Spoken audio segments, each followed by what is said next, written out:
நம்ம கல்வி கடன் வாங்கலாமா? வங்கியில் வட்டி தள்ளுபடி செய்யறதுனால ஒரு சில பேர் இதை நான் வாங்குறோம்னு சொல்கிறாங்களே, இதோட நிலை என்ன? கல்வி கடன் வாங்கலாமா, அது மார்க் அடிப்படையில் கூடுமா அப்படிங்கிறத கேட்குறாங்க.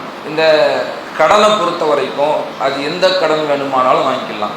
தேவைக்காக நாம் எந்த கடனை வாங்குவதிலும் மார்க் அடிப்படையில் என்ன இல்லை, தவறு இல்லை. எது தவறுனா அதில் வட்டி வந்தால் தவறு. அப்போ இன்னைக்கு நாம் ஒரு தனிப்பட்ட ரீதியில் ஒருத்தவங்கள்ட்ட போய் என்ன செய்கிறோம், ஒரு மருத்துவ உதவிக்காக கடன் வாங்குகிறோம், திருப்பி கொஞ்ச நாள் கழிச்சு திருப்பி கொடுக்குறோம்.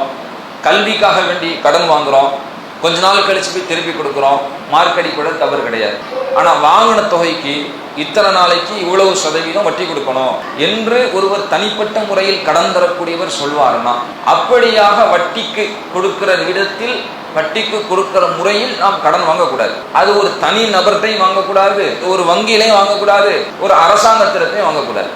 வட்டி அப்படின்னு வந்துடுச்சுன்னா அது தனி நபராக இருந்தாலும் சரி, ஒரு வங்கியாக இருந்தாலும் சரி, ஒரு அரசாங்கமாக இருந்தாலும் சரி, வட்டியோடு சேர்த்து கடன் வாங்கக்கூடிய நிலை இருக்கும்னா, நீங்கள் வாங்கின காசுக்கு திருப்பி தரும்போது இத்தனை ரூபாயை சேர்த்து தரணும், இத்தனை சதவீதத்தை கூட்டி தரணும்னு சொல்லி வட்டியை அதில் நிர்ணயித்து வாங்கக்கூடிய கடனாக இருக்கும்னா, அந்த கடனை அது யார் தந்தாலும் அறவே கூடாது தான். சரிங்களா? அப்போ எப்போ கடன் வாங்கலாம் அப்படின்னா, வட்டிக்கு எப்போ வாங்கலாம்னா, உயிரே போயிடும்.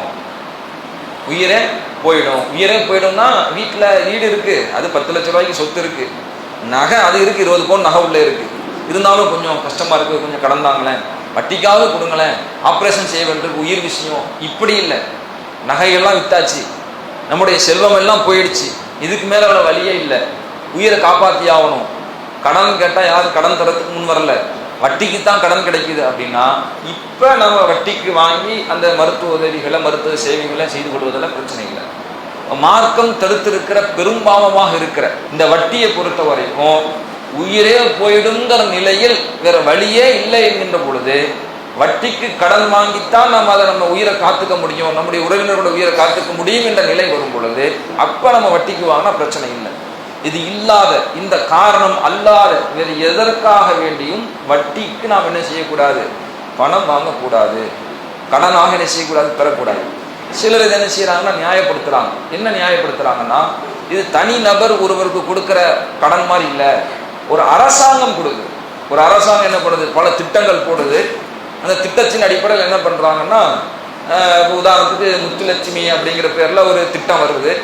உங்கள் குழந்தை பேரில் பெண் குழந்தையா இருந்துச்சுன்னா ஒரு அமௌண்ட் என்ன செஞ்சிடும், கவர்மெண்ட்டு பேங்க்ல டெபாசிட் பண்ணுறோம். அந்த டெபாசிட் பண்ண அமௌண்ட்டை அந்த பிள்ளைக்கு 18 வயசு ஆனதுக்கப்புறம் எடுத்துக்கலாம். எடுக்கும்போது சில லட்சங்களாக அந்த பணம் வரும்.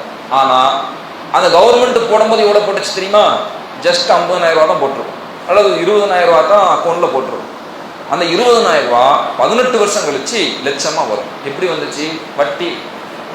இப்போ கவர்மெண்ட் தர்றான் அப்படின்னா நேரடியாக நமக்கு மானியத்தை முழு தொகையாக தர்றான்னா பிரச்சனை இல்லை. ஆனால் கவர்மெண்ட்டுமே எப்படி தர்றான் அப்படின்னா, உதவிங்கிற பேரில், திட்டங்கிற பேரில், கடனுங்கிற பேரில் தரக்கூடிய அந்த பணத்தை பேங்கில் போட்டு வர்ற பணத்தில் நீ வட்டி சேர்ந்து வரும்ல, வந்ததுக்கப்புறம் எடுத்துக்கோ, அதுதான் உனக்கான மானியம். வட்டி பெருகி வரும்ல, அதுதான் உனக்கான கடன், எடுத்துக்கோ என்று இப்படியாக மானியமாகவோ அல்லது கடனாகவோ தருவார்கள் என்றால், வட்டி தொடர்பாக கூடிய எதுவும் மார்க்கத்தில் தடுக்கப்பட்டதாக தான் இருக்குங்கிற காரணத்தினால், இது போன்ற கல்வி கடன்கள் அது வட்டி தொடர்பாக இருக்கிற காரணத்தினால் அது கூடாது, அதிலிருந்து தவிர்ந்திருக்கணும். அதற்கு மாற்றமான வழிகள் ஏதோ அதை தேடுவதற்கு தான் முயற்சி செய்யணும் அப்படிங்கிறத சொல்றோம். அல்லாஹு அக்பர், அல்லாஹு அக்பர்.